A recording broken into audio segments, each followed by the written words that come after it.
बाकी है, लेकिन राष्ट्रीय लोकतांत्रिक पार्टी जीती।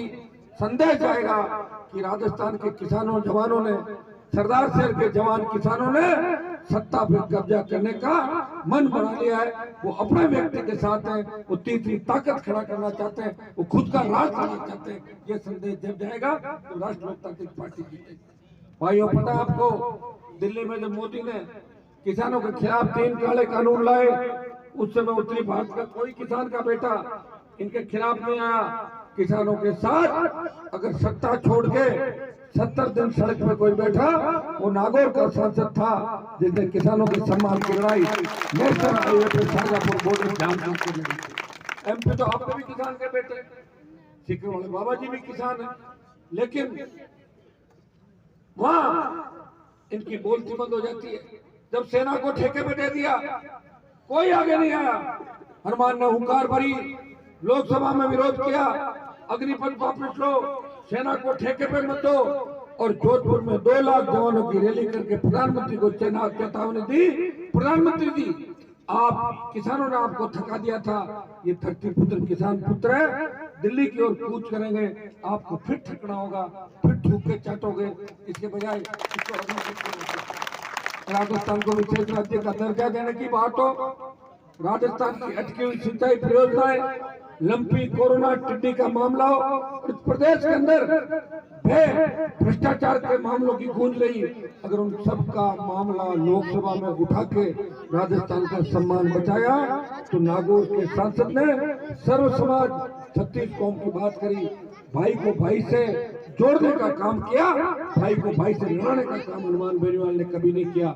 और मैं आपको विश्वास दिलाता हूँ, अगर आप यहाँ से चुनाव जीती, 70 साल में जो विकास सरदार शहर में नहीं हुआ, वो 1 साल के अंदर सरदार शहर के अंदर इतने काम हो गए, आप खुद खोदोगे कि बहुत अच्छे काम सरदार शहर के अंदर हो गए।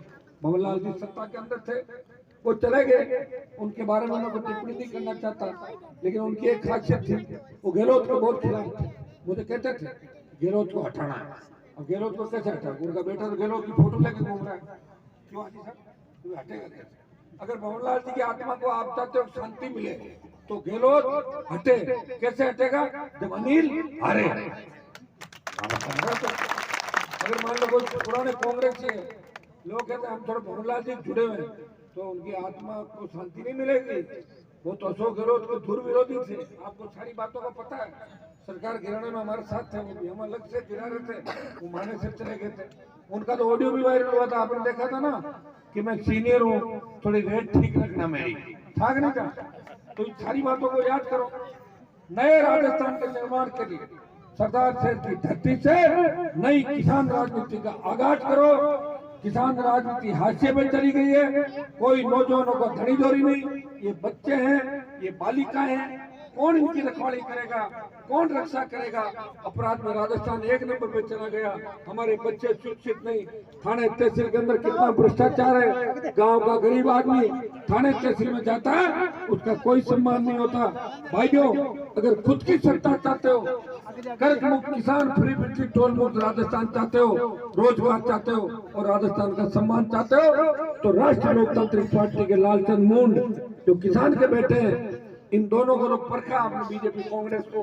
इस बार मेरे पे भरोसा कर लो, क्योंकि आपके लिए अगर कोई देश प्रदेश में लड़ रहा है, तो नागौर का सांसद 36 कौम के लिए लड़ाई लड़ रहा है, वो दलितों के लिए लड़ रहा है, मुसलमानों के पक्ष में लड़ रहा है, वो सर्व समाज किसान की बात करता है।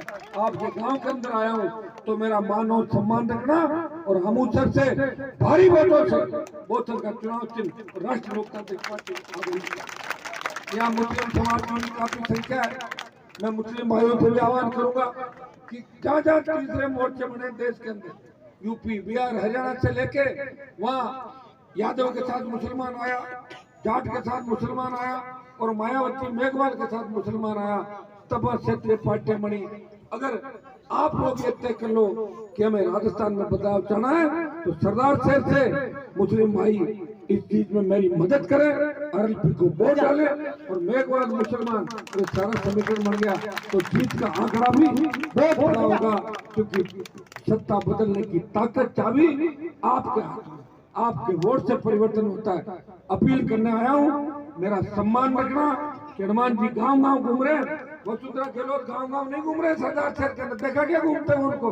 मैं 3-3 बजे तक आपके बीच जाके वोट की अपील कर रहा हूँ। मुझे राजस्थान बचाना है, देश के किसान को बचाना है, जवान को सत्ता का उनका हक दिलाना है। ये आप पूरा भरोसा करके मेरी मदद करना, अपील करना आपके बीच आया हूँ। लालचंद को जिताना, सारे अवरुद्ध विकास जो है उनको गति दिलाएंगे।